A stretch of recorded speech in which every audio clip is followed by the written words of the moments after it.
Os anos sem Copa e a Copa no Brasil.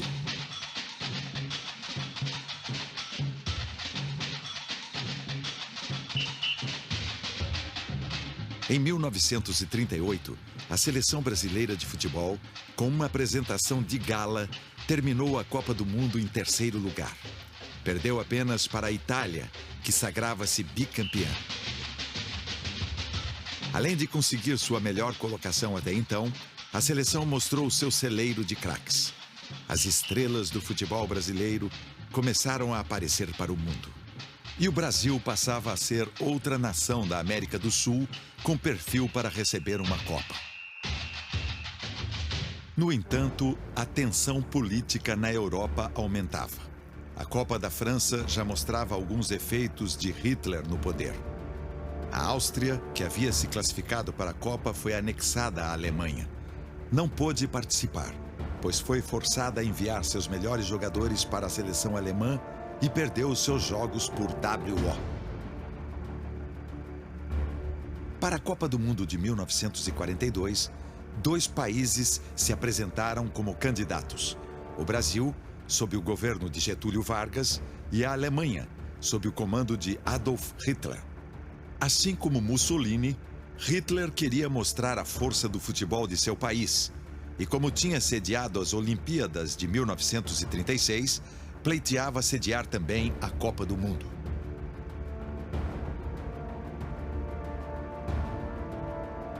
A disputa política entre Brasil e Alemanha pela Copa extrapolava os campos. O pano de fundo era a Segunda Guerra Mundial, que iria estourar pouco depois. O governo de Getúlio rompeu relações diplomáticas com a Alemanha e os navios brasileiros Tamandaré, Itagiba e Arara foram atacados por submarinos alemães.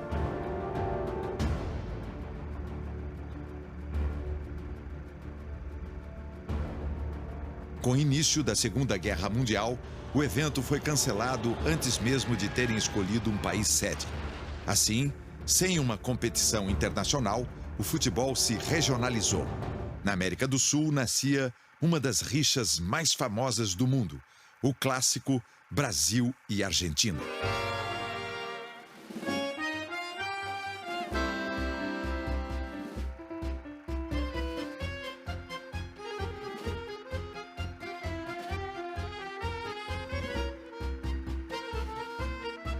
O ano que entrou para a história do confronto entre as duas seleções foi 1939.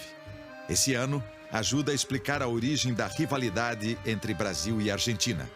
O Brasil não disputou o Sul-Americano de 1939, esnobando a competição. Assim, a disputa da Copa Roca era a competição de maior destaque do ano.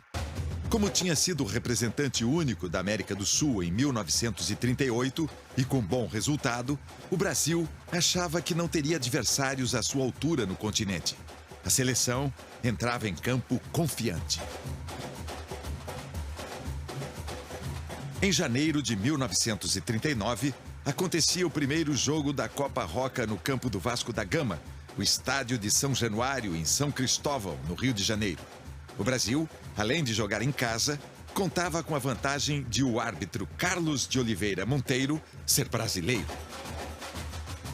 E eu fui uma vez, era menino com meu pai, e assisti um jogo da Copa Roca no Vasco da Gama, devia ser pelos idos de 1928.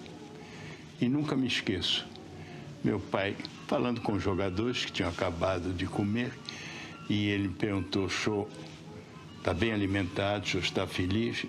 O jogador respondeu: "Ah, doutor, estou cheio." E ele tinha razão, porque eles amassavam o arroz, caldo de feijão e farinha. Faziam um bolo com uma colher, eles põem na boca e um copo d'água. Então ele estava cheio, mas não alimentado. Por que isso? Porque quase todo não tinha os dentes, os elementos masticadores, porque não se tratava de ninguém. O estádio estava completamente lotado com 40 mil espectadores. Como uma cápsula do tempo, esse jogo nos transporta de volta ao final da década de 1930, quando os reis do futebol eram Leônidas da Silva, o Diamante Negro, e Domingos da Guia, o Divino Mestre. Era uma época romântica do futebol brasileiro. A narração da época dizia: o estádio do Vasco da Gama conseguiu na tarde de hoje o maior público de todos os tempos. De onde falamos, apresenta-se diante dos nossos olhos um panorama belíssimo. Temos a impressão que estamos vendo um verdadeiro lençol humano que vai aplaudir, delirar e incendiar brasileiros e argentinos no grande e importante desfecho desta tarde. O jogo começa com forte movimentação dos brasileiros. O Brasil começa pressionando com Leônidas, que movimenta para Romeu, que parte com a bola e perde para a zaga argentina, que joga para a lateral. É cobrança direta para os brasileiros. Leônidas tenta dar uma meia bicicleta e fura a bola. A pelota sobra para Sastre, que segue disputando com o Diamante Negro no sentido da meia esquerda. Vem correndo calmamente com a bola até que Domingos tenta dominar a bola, mas não consegue. Hércules se aproxima. Há um racha com o atacante argentino. A bola toma a direção do zagueiro argentino Montañez, que salva e isola a bola para o meio do campo. Os brasileiros interceptam a bola e saem jogando de cabeça. Novamente o zagueiro argentino Montañez intervém e a bola toma a direção do brasileiro Machado. Na sequência, a bola sobra para Hércules. Hércules dá um passe errado, perde para Arcádio, que passa Pelcelli. Corre Pelcelli, invade, ganha terreno, entrega Sastre. Esse devolve novamente a Pelcelli. Pelcelli tabela com Sastre, que limpa a jogada e contorna para cima. Bola perigosa na área dos brasileiros. Sastre cruza para Mas Antônio, que deixa para Henrique Garcia, que corre para o fundo, mas piorou. Ótima intercepção. A Argentina pressionava no jogo e deixava o Brasil em situação difícil. O passe de bola dos argentinos fazia com que os brasileiros tivessem que se movimentar com mais intensidade e logo se cansavam mais rápido. Luizinho domina pelo Brasil, parte pela lateral e cruza na grande área. Bola perigosa, sobra para Hércules. Vai Hércules! Hércules pega de primeira e chuta forte para cima. Na sequência, de novo, Luizinho manda para a área. Romeu toca na bola, a Argentina recupera a bola e se salva na hora H. A Argentina parte para o ataque, mas para nos pés de Machado. Machado manda para frente e a bola acaba indo para a lateral. Apesar de estar jogando em casa com Leônidas, Domingos da Guia e companhia, a seleção não conseguia ligar a defesa ao ataque. Hércules tira para o Brasil, mas a bola acaba voltando para a Argentina. Mas Antônio entrega para Moreno, que vem ligando a zaga argentina, se movimentando da esquerda para a direita.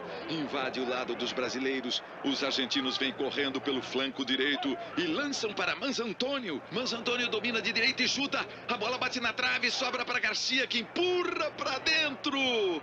Aos 7 minutos da primeira fase, o perigoso atacante argentino Henrique Garcia marca. A Argentina tomava a dianteira da partida e começava a dominar o jogo e mexer com a moral dos brasileiros. A rivalidade entre Brasil e Argentina se fortaleceu muito no final dos anos 30, início dos anos 40, por conta da Segunda Guerra Mundial, onde a Europa estava toda isolada, não tinha a Copa do Mundo, e as disputas ficaram restritas entre os países sul-americanos. Nós tínhamos a Copa Rio Branco disputada entre Brasil e Uruguai e a Copa Roca entre Brasil e Argentina. Aí, além do Campeonato Sul-Americano, como geralmente essas três seleções eram as mais fortes, se fortaleceu essa rivalidade entre essas duas equipes sul-americanas. Leônidas se movimenta e o Brasil lança em direção ao ataque. Olha o Leônidas entregando para o Romeu. O zagueiro argentino da meia bicicleta. A jogada, como ainda não tinha esse nome, era chamada de cambalhota. A bola para nos pés do craque Moreno, que entrega para Garcia. Domingos intervém no lance e, mesmo marcando todo o primeiro tempo, desvia a bola. Romeu invade o lado dos argentinos pelo meio com velocidade, mas é marcado pelo zagueiro Coleta. Coleta insiste na marcação, mas fica tonto e quase cai no chão frente à habilidade de Romeu. Romeu chuta, é cortado pelo zagueiro que manda à frente, cai novamente com Montañez, que domina a bola e entrega para Mas Antônio. O centroavante argentino leva o nosso Romeu e domina para Moreno, que passa por Bioró. Domingos, o divino mestre, trava, ajeita, contorna para Romeu. Romeu trava, engana Moreno, vai levando Romeu. Na sequência toca para Leônidas. Leônidas passa, Luizinho vai carregando o time pelo lado direito, vai levantando a torcida na arquibancada, chega na linha de fundo, com precisão cruza na pequena área. E notável intervenção do goleiro argentino Gualco. O Brasil recupera a bola, fica com o Médio. Médio vai no sentido de Brandão. Brandão vem correndo, pega e toca. Os brasileiros voltam ao jogo, agem de maneira espetacular. Hércules toca para Brandão. Brandão olha a situação do jogo, lança no fundo para Luizinho.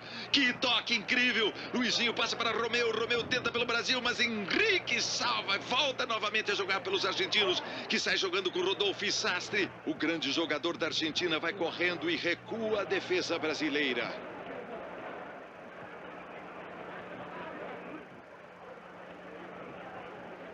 Brasil se recupera, manda a bola meio campo. Leônidas, fortemente marcado, não consegue tocar para Hércules. Na sequência, Leônidas domina na pequena área, fuzila o gol da meia altura do canto direito. O goleiro espalma a bola que sobra para Luizinho, que entra com bola e tudo. A torcida comemora, mas o juiz, apesar de brasileiro, invalida o gol. Todos os campeonatos sul-americanos, até pela proximidade, né, iam narradores e comentaristas, né, para cobrir em loco. E quase sempre eles diziam, como ninguém estava vendo nada mesmo, quase sempre eles diziam que o Brasil tinha sido roubado. Quando o Brasil era eliminado, que o Brasil tinha sido roubado. É provável que o Brasil tenha sido roubado em algumas ocasiões, mas em todas, né, é evidente que isso é um absurdo, né? E em 1946, teve um campeonato sul-americano em 42 em Montevidéu, o Brasil não foi bem. Depois, em 46, teve um em Buenos Aires. E na verdade, aconteceram duas brigas, uma antes do Campeonato Sul-Americano e outra durante o Campeonato Sul-Americano, né? Antes da partida começar, um jogador argentino, o Salomão, desfilou numa maca com a perna quebrada em torno de todo o estádio do River Plate, né, o Monumental de Nunes, né, o estádio Antônio Liberti, ex-presidente do River. Ele desfilou em torno do estádio, um estádio superlotado, né, e a multidão aplaudindo e querendo vingança, porque a perna dele havia sido quebrada por um jogador brasileiro, Jair da Rosa Pinto. E o clima nesse jogo se tornou impraticável, né? A seleção brasileira acabou, evidentemente, perdendo o jogo por 2-0, mesmo porque era difícil vencer num ambiente desse. E daí em diante, o Brasil e a Argentina ficaram 10 anos sem se enfrentar no futebol. Houve, digamos assim, uma espécie de briga esportiva entre os dois países. O Brasil começava a pressionar mais no jogo e dava trabalho ao goleiro portenho Gualco, que catava com dificuldade. O estádio de São Januário, lotado, se empolgava com a reação dos brasileiros. Leônidas lança para Luizinho pelo canto, mas o zagueiro argentino Montanhas trava com um carrinho no momento exato. A bola sobra para a coleta, que manda em direção ao meio de campo. A bola procura Moreno, que dribla Brandão e toca calmamente pela direita. A Argentina procurava sempre o jogo pelo lado direito, com Sastre. Hércules vem correndo, driblando os argentinos e com habilidade domina a situação e engana Rodolfo. Manda para Romeu, que tenta enganar o adversário e perde para Moreno, que também sabe ligar a defesa argentina de volta ao ataque. Moreno mostra sua habilidade em campo, passa para Sastre, que liga o ataque portenho. Consequentemente, entrega na frente a Pelcelli. Os brasileiros recuperam com Brandão. Brandão manda para Hércules, que invade com velocidade, carregando o Brasil pela esquerda. Desvia do choque com Montanhas e cruza para Romeu, que entrega para Leônidas, que não domina. Romeu novamente tenta tocar para o atacante Tim, mas Tim é derrubado e reage, tentando acertar um chute no argentino. Os argentinos desarmam mais uma jogada de perigo do Brasil e saem jogando com seu atleta mais habilidoso, o Sastre. O esquema tático da Argentina era diferente do que se via no Brasil. Os jogadores trocavam passes na linha média. Sastre sai jogando calmamente, passando pela defesa do Brasil. Sastre engana uma vez Médio. Vai ganhando terreno, entrega na direita a Pelcelli. Calmamente o argentino recebe a bola e lança. Os brasileiros se movimentam com Leônidas, que passa para Brandão. Brandão domina e de longe manda para frente. Os argentinos dominavam o jogo e no final do primeiro tempo fizeram 3-0. A Argentina recupera a bola e Pelcelli passa por Leônidas e entrega a Rodolfo. O centro médio portenho entrega a Sastre, que vai até a frente. Bela combinação dos argentinos. Vai Pelcelli levando, tentando passar por Domingos, mas não consegue. Lançamento para Hércules e o zagueiro argentino manda para escanteio. Corner para o Brasil. Romeu e o Diamante Negro se posicionam fora da área. O Brasil não aproveita a oportunidade e Romeu perde o lance. A bola encontra Tim novamente. Ele se aperta com Rodolfo, que cai, mas tira a bola pela lateral. O time brasileiro passa a atacar mais pelo lado esquerdo do campo.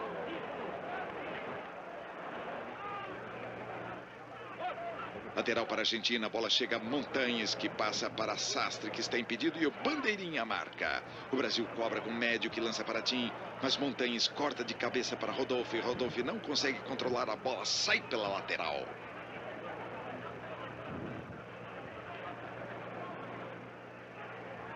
O Brasil cobra o lateral para Tim, que sai jogando na boca da área, tabelando com Luizinho. Luizinho toca para Romeu, invade Romeu, mas a Argentina salva no momento H. Os zagueiros argentinos Montanhas e Coleta fechavam bem a grande área e o Brasil não conseguia furar o bloqueio. A Argentina fazia uma linha de defesa e sabia trabalhar o contra-ataque. Hércules mata a bola no peito, mas a bola cai sobre Coleta, que domina de esquerda e dá uma bicicleta jogando para o meio do campo no sentido de Moreno. Moreno é o grande ligador de defesa ao ataque. O juiz ordena a cobrança de falta. Domingos lança do meio de campo para Leônidas, que é cortado por Rodolfo, mas entrega a Tim, que de cabeça põe a bola no chão. A bola procura Romeu, que passa para Leônidas. Na sequência para Luizinho. Luizinho perde a bola para Coleta, que lança Moreno. Os argentinos trocam passes. Tim recupera a bola, mas recua. O narrador reclama da atuação do Brasil. Que futebol contraproducente! Mesmo assim, Tim consegue voltar e entregar na frente a Hércules. Hércules a Romeu, Romeu a Leônidas. Leônidas vai na frente, ataca pelos brasileiros. Periga a situação, Coleta salva e manda para frente. Mais uma vez a Argentina se salva do perigo. No segundo tempo, o Brasil tomou mais 2 gols e o placar estava 5-0. Uma calamidade.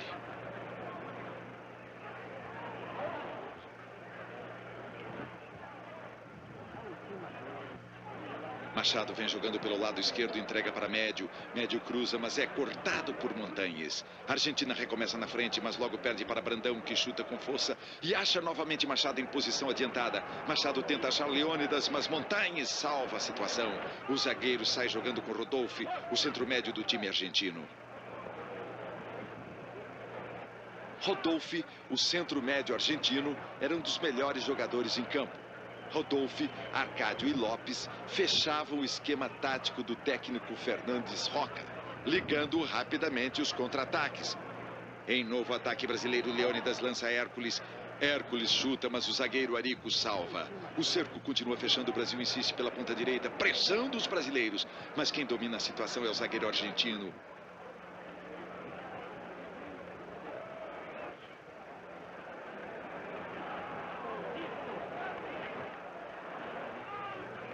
A Argentina fica na expectativa do escanteio. Vai ser batido o escanteio no canto do Brasil. Bate Pelcelli, a bola vai fora da área até Moreno, que volta para Rodolfo, que perde para Domingos, que vem se desdobrando todo o jogo. Intervenção segura de Coleta. A Argentina mantém a posse de bola na linha média, domina para Moreno. Moreno seguramente um dos melhores jogadores argentinos em campo. Moreno mais uma vez engana a zaga brasileira. Finalmente, depois de muito sufoco durante a partida e de ser goleado por 5-0, o Brasil fazia um gol com Leônidas, mas não aliviava a situação brasileira. Foi a maior derrota sofrida pela seleção dentro de casa. O nosso futebol era essencialmente amador, embora em 1939 ele já fosse profissional desde 1933. Mas ele não tinha a infraestrutura do profissionalismo. Por isso que a gente apanhava tanto dos argentinos, principalmente, e dos uruguaios, porque nesses 2 países, na Argentina e no Uruguai, o profissionalismo chegou antes. E é claro que toda a infraestrutura que era necessária para que essa condição tivesse eficiência. Essa goleada, ela era mais ou menos previsível, talvez ela tenha sido exagerada, mas ela era mais ou menos previsível, porque já haviam existido alguns exemplos anteriores de derrotas acachapantes para a Argentina, né? E para o próprio Uruguai. Tanto que até hoje a pior derrota da seleção brasileira, da história da seleção brasileira, é uma derrota de 6-0 para o Uruguai no Sul-Americano de 20, né, disputado no Chile. Esse número continua existindo. Enfim, a partir da Copa do Mundo, que o Brasil venceu em 58, é que a gente vai começar a equilibrar esse confronto. Mas até então, o negócio pendia muito mais para o lado deles do que para o nosso. No fim do jogo, os espectadores brasileiros ficaram mudos. O estádio de São Januário ficou silenciado. O resultado deixava o Brasil em situação delicada para o segundo jogo contra os argentinos pela decisão da Copa Roca. Os jogadores atônitos ficaram parados em campo. Não acreditavam no que acabava de acontecer. Era a maior goleada sofrida pela seleção brasileira em casa em mais de 2 décadas de seleção. 5-1. Os jogadores brasileiros chegando ansiosos ao estádio. Domingos da Guia, o divino mestre, é um dos primeiros a entrar. Em seguida, de paletó branco e muito sorridente, Perácio.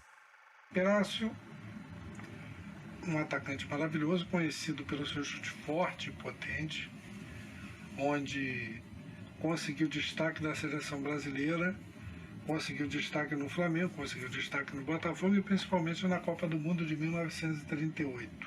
O atacante brasileiro Romeu entra junto com Carreiro no estádio. Romeu Peliciari, um dos maiores meia-direita da história.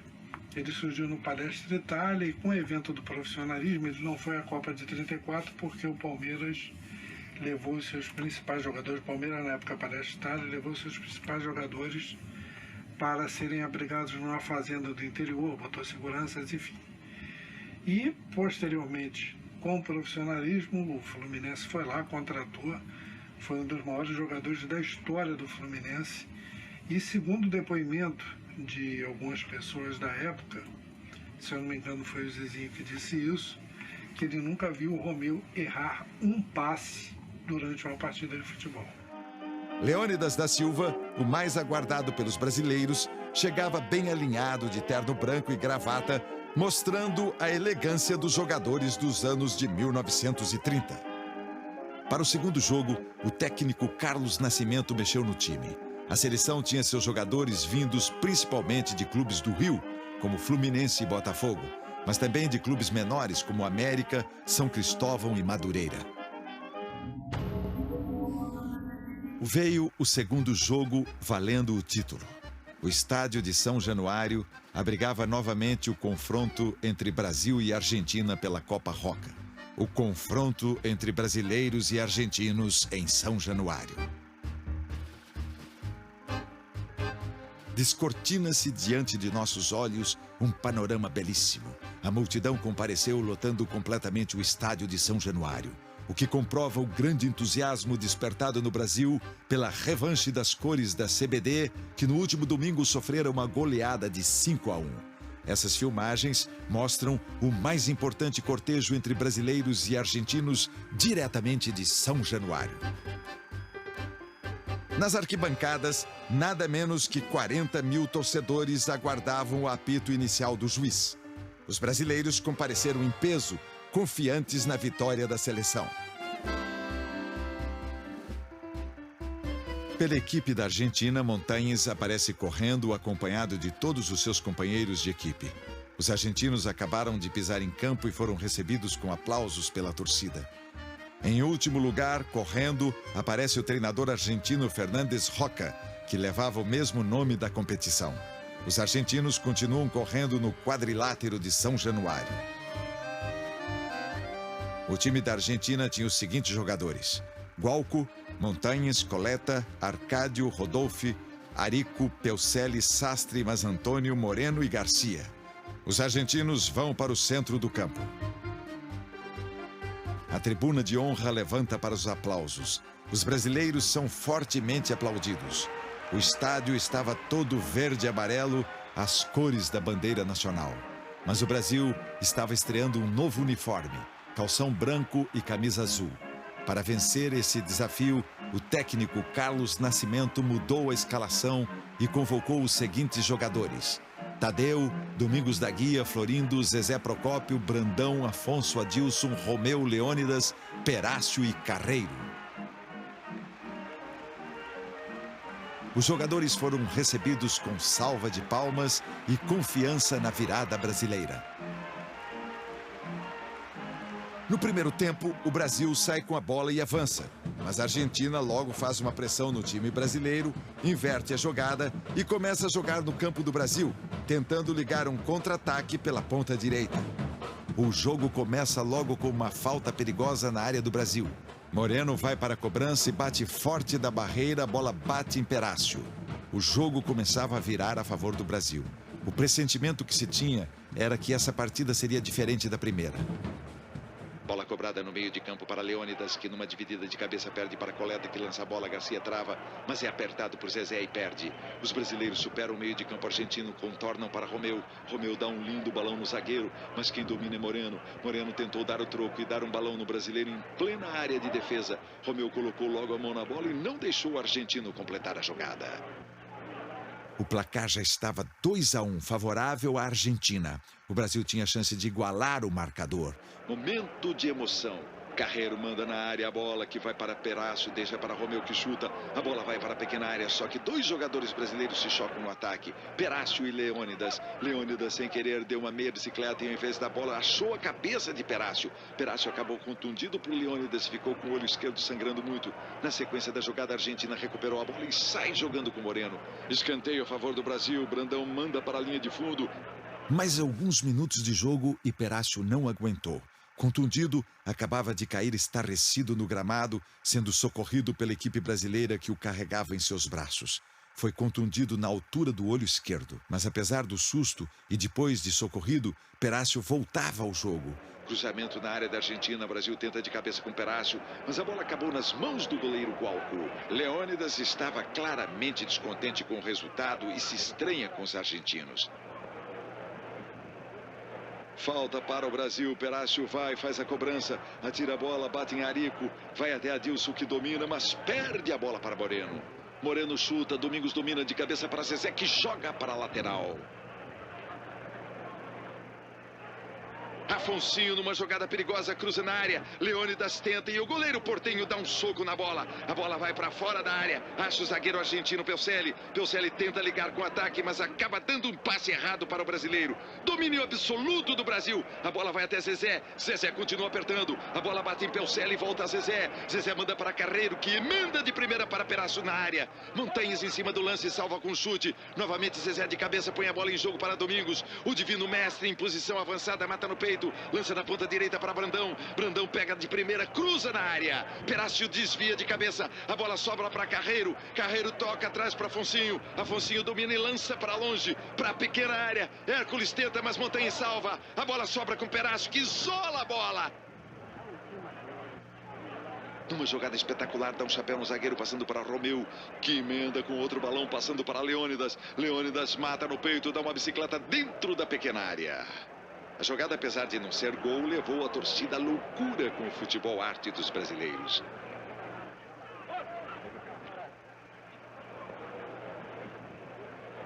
Falta a favor do Brasil, Afonsinho bate por cima, coloca dentro da área. Leônidas pega de cabeça, mas acaba jogando a bola para escanteio. O Brasil se prepara para fazer a cobrança. Afonsinho bate para a pequena área para Perácio. Perácio deixa para Leônidas. Perácio recebe de volta e toca de cabeça. Mas o zagueiro argentino Rodolfo salva no momento exato. O zagueiro brasileiro intercepta de cabeça, manda para Brandão. Olha o Brandão! A bola de Brandão vai para Afonsinho. Afonsinho ajeita e chuta de longe, direto para o gol. O zagueiro Coleta salva a Argentina de cabeça. E o goleiro espalma a bola para a lateral.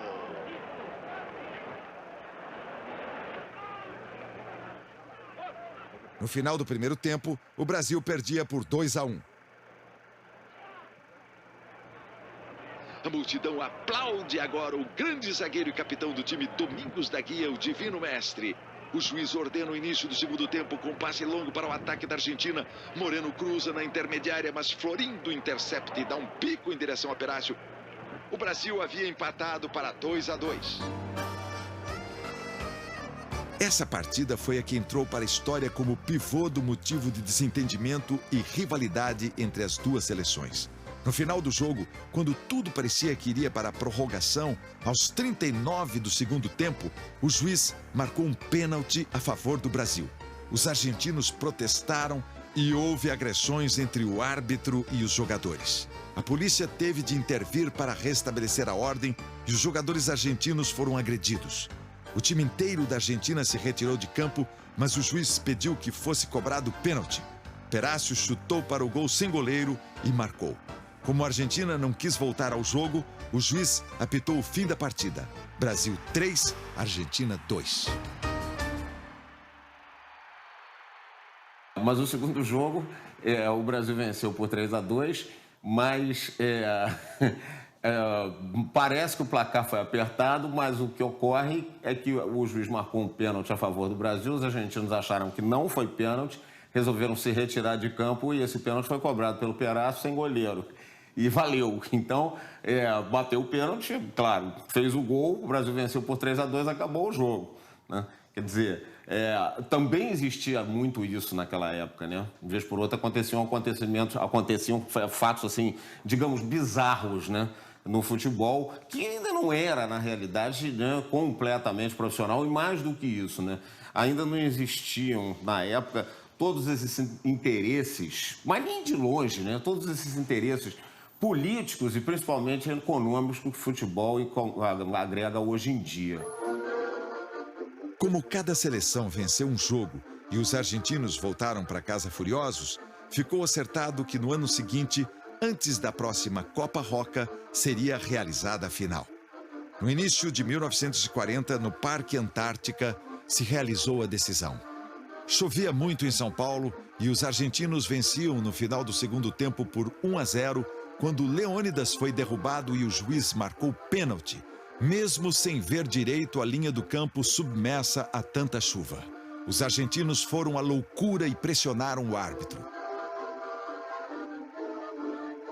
O zagueiro argentino Salomón resolveu peitar o juiz mais conhecido como Juca da Praia. Juca calmamente levantou a mão direita e a levou na cabeça como se fosse ajeitar o boné e deu um direto na cara do jogador. O argentino foi a nocaute, o juiz se esqueceu que era uma partida de futebol, mas mesmo assim não foi punido. Leônidas empatou o jogo e na prorrogação, novo empate. Na última e derradeira partida, os argentinos venceram por 3-0, sagrando-se campeões. Esse foi o primeiro capítulo de uma das rivalidades mais clássicas do futebol mundial.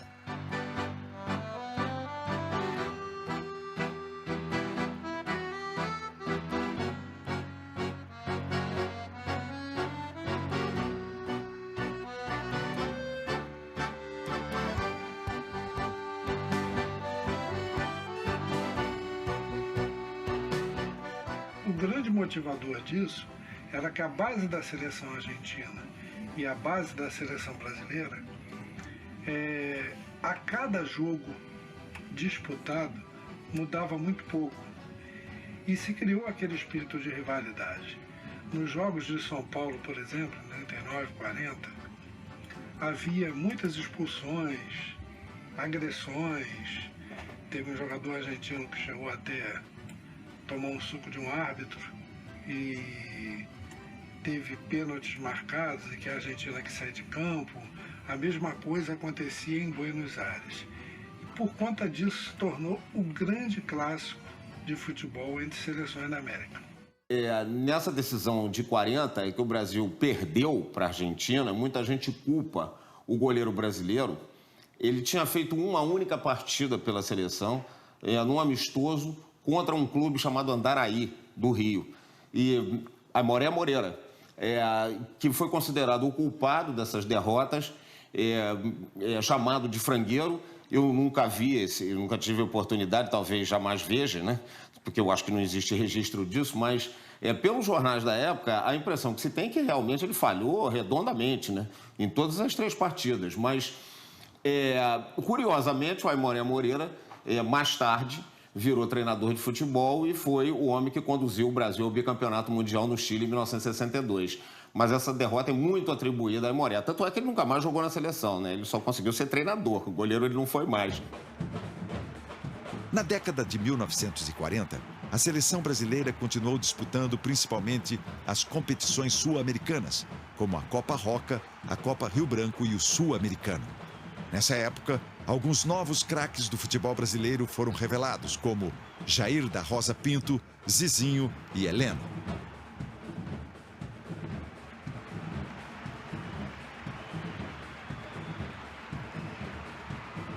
Durante a era Vargas, o futebol evoluiu muito no Brasil. Muitos estádios foram construídos antes da escolha do país como sede da Copa do Mundo e também pelas obras iniciadas pela campanha de 1938. O ditador brasileiro via no esporte uma forma de construir uma nação. Já havia existido a criação do CND, do Conselho Nacional de Desportos, que foi um órgão criado pela ditadura Vargas, em maio de 41, com a preocupação de ordenar o esporte, não era só o futebol, de ordenar o esporte no Brasil. Vargas não entendia nada de futebol, mas soube, a partir de determinado momento, que o futebol podia lhe dar grande popularidade. Não é à toa, por exemplo, que ele fazia os discursos dele no estádio de São Januário, né? Que de alguma forma estava ligado intimamente ao futebol. As mulheres foram proibidas de praticar futebol no Brasil até o fim, na realidade até o fim, até a extinção do CND, que aconteceu com a Constituição, com a promulgação da Constituição de 1988, é bem recente, embora elas já jogassem, né, porque ninguém estava levando mais aquilo a ferro e fogo, mas durante a ditadura Vargas levou. E é claro que como eu disse, ele teve a preocupação de controlar o Estado, mas ele também teve a preocupação de desenvolver o esporte no Brasil. E de alguma forma acabou desenvolvendo. Paralelamente, Jules Rimet era favorável à realização de uma Copa no Brasil. Visitou o país em 1938, durante a primeira candidatura, e admirava o fato de o país ter sido o único a disputar as primeiras 3 edições da competição. Com o fim da Segunda Grande Guerra, durante as Olimpíadas de Londres, em 1948, o Brasil foi escolhido como país sede da 4ª edição da Copa do Mundo. Aí entrou na história o jeitinho brasileiro, né? Os cartolas brasileiros já vinham tentando convencer Jules Rimet a fazer uma Copa no Brasil antes da guerra. Em 1939, ele esteve no Brasil, assistiu um jogo entre o Flamengo e o Botafogo aqui na Gávea, ficou maravilhado com o Rio de Janeiro, que continua sendo lindo. Então ele ficou apaixonado pelo Rio de Janeiro. Dizem até, eu já li isso nos jornais antigos, que ele fez um tour bastante satisfatório aqui no Rio de Janeiro, né, tendo sido levado inclusive à zona. Ou seja, acho que do momento em que se realizou o Congresso da FIFA em Oslo, em 1946, ele acabou conseguindo, né, por tudo que ele já tinha visitado o Brasil novamente, quer dizer, em função de tudo que já vinha cercando a figura de Jules Rimet, ele acabou convencendo os delegados da FIFA a escolherem o Brasil. E os argentinos ficaram loucos com isso, né, completamente loucos com isso, né.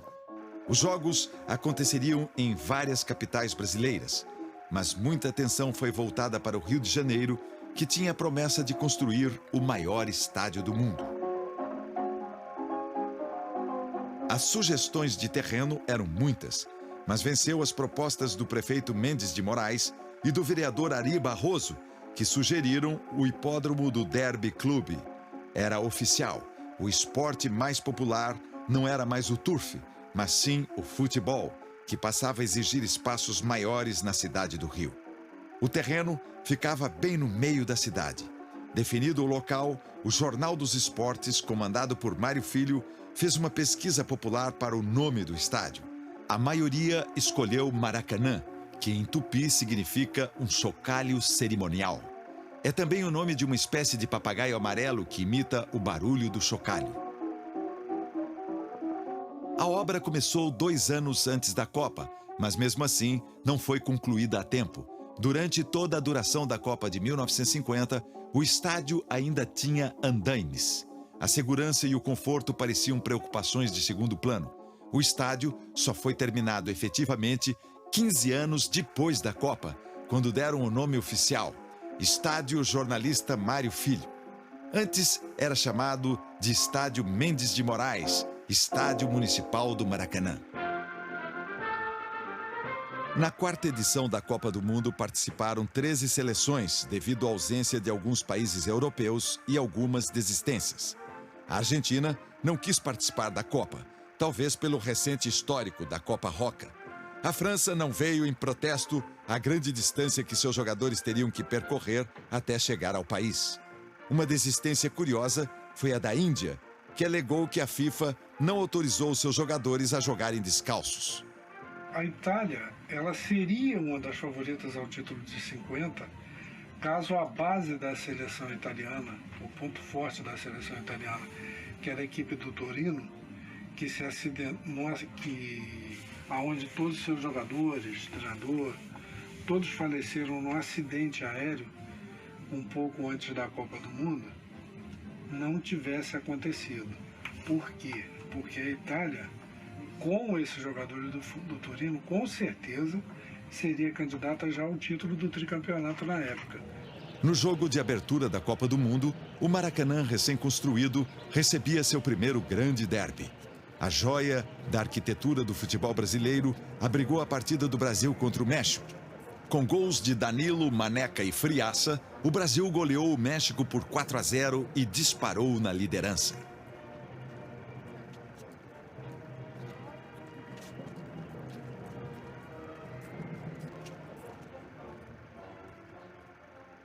A segunda partida contra os suíços foi disputada em São Paulo, no estádio do Pacaembu. E foi onde aconteceu o primeiro problema relacionado a essa Copa, porque o Flávio Costa era um treinador conhecido pelo fato de ser muito político. Ele apostou mais em alguns jogadores de São Paulo e, por conta disso, o Brasil teve muita dificuldade nessa partida e acabou empatando com a Suíça por 2-2. Gols de Alfredo II e Baltazar. No Maracanã, o Brasil recebia a Iugoslávia. No maior estádio do mundo, com um público de 142 mil espectadores, a vantagem era dos iugoslavos. Bastava um empate para a seleção iugoslava passar para a próxima fase da competição. Logo aos 4 minutos do primeiro tempo, com belo passe de Zizinho, Ademir marca pelo Brasil. A seleção tomava a dianteira da partida e Ademir comemora junto com seus companheiros. O público aplaude e dá urros e gritos de vitória. O Brasil pressionava no jogo com chutes de fora da área a todo momento. O goleiro iugoslavo Srđan estava tendo muito trabalho.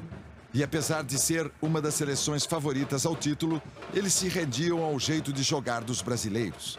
A torcida assistia a partida apreensiva, mas fazia uma verdadeira festa no Maracanã. Não eram só os homens que se interessavam pelo futebol.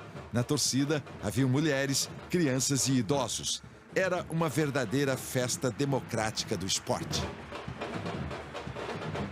Zizinho, numa de suas jogadas mais clássicas, fuzila o canto direito do gol iugoslavo. Um dos maiores meios que eu já joguei na vida, do lado, né? Baita jogador, inteligentíssimo, forte, um super craque. Não tem outro. Não existe um melhor do que ele. Didi era bom jogador, mas não era como o Zizinho. O Zizinho era um estilo, Didi era outro. Ele era um jogador parado, metia as bolas de longa distância. O Zizinho não, o Zizinho trabalhava meia, área a área. Era outro tipo de jogo. Ele se entregava mais ainda. Já o Didi já nem suava a cabeça. Sim, o Zizinho foi conhecido como mestre Ziza, foi um dos maiores jogadores da história do futebol brasileiro. O Jair Rosa Pinto Inden, um Ademir Menezes, era um centroavante mortal, tanto que ele foi artilheiro da Copa do Mundo de 50. Zizinho não desistiu. No segundo tempo, Zizinho recebe na área e bate cruzado no canto oposto do goleiro. Brasil 2, Iugoslávia 0. Os jogadores Zizinho, Chico e Maneca comemoram dentro do gol iugoslavo. O Brasil passava a próxima fase da competição. O goleiro brasileiro Barbosa se animou com o resultado que classificou o Brasil. A torcida fez a maior festa no Maracanã.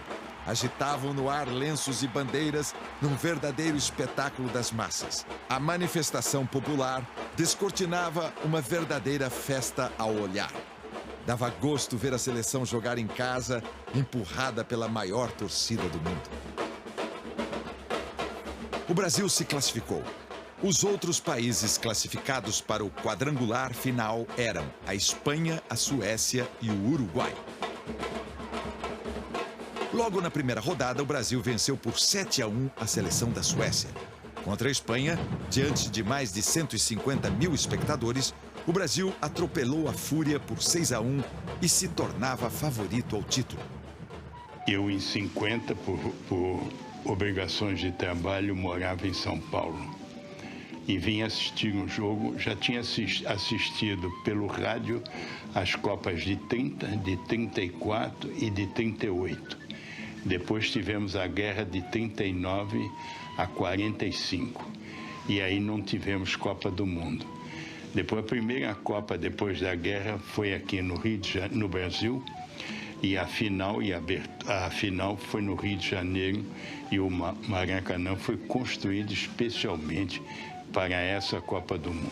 Vim de São Paulo, assisti ao jogo, fiquei triste porque perdemos de 2-1 no final e voltava para pegar o avião ali em Santos Dumont com meu concunhado, que era casado com a irmã de minha senhora, e disse que havia sido um dos construtores do Maracanã, porque era engenheiro.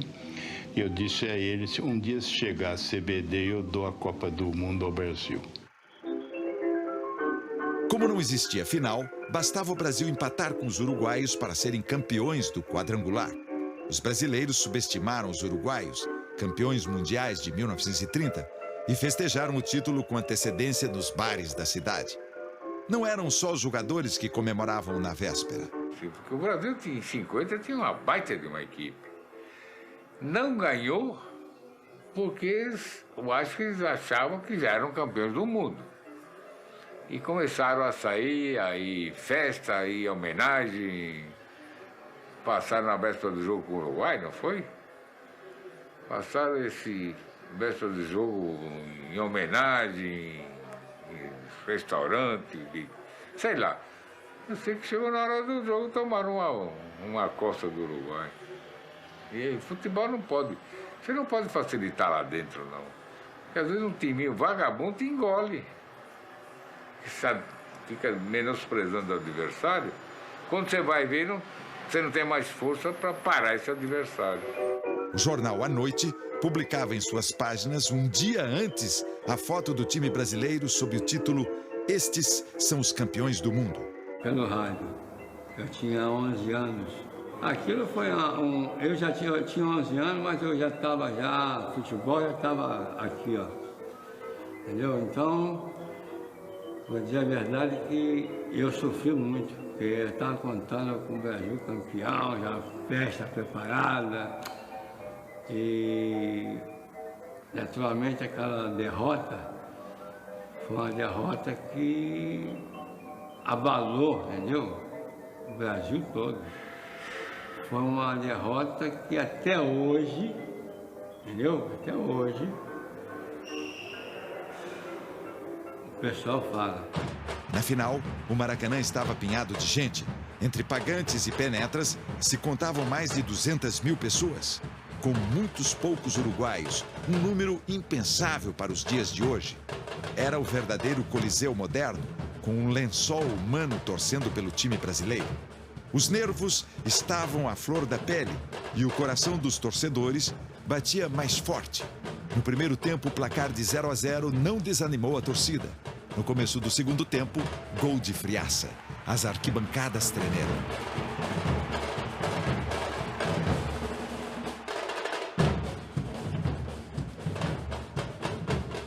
O Uruguai sentiu a pressão e substituiu seu armador.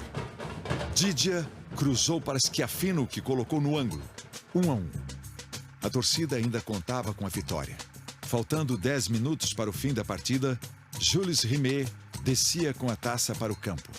O Uruguai, com lançamento, tabelava com Pérez e Miguez. Didia recebe a bola num lançamento e, percebendo que o goleiro Barbosa estava adiantado, chutou com precisão entre o goleiro e a trave esquerda do gol brasileiro. Os brasileiros colocaram o coração no bico da chuteira. Tentaram uma reação. Nesse dia, no Maracanã, mais de 200 mil pessoas ficaram em silêncio, atônitos, sem reação. Era o Maracanazo, como os uruguaios apelidaram aquele momento. O Brasil, apesar de sua melhor colocação em Copas do Mundo até então, chorava a derrota num certame que esteve tão perto de ganhar. Mas esse sofrimento não foi em vão. Fez o Brasil descer do salto alto pôr os pés no chão e começar a jogar bola. Mesmo assim, compensar o sofrimento de toda a nação brasileira não seria missão para qualquer Mané.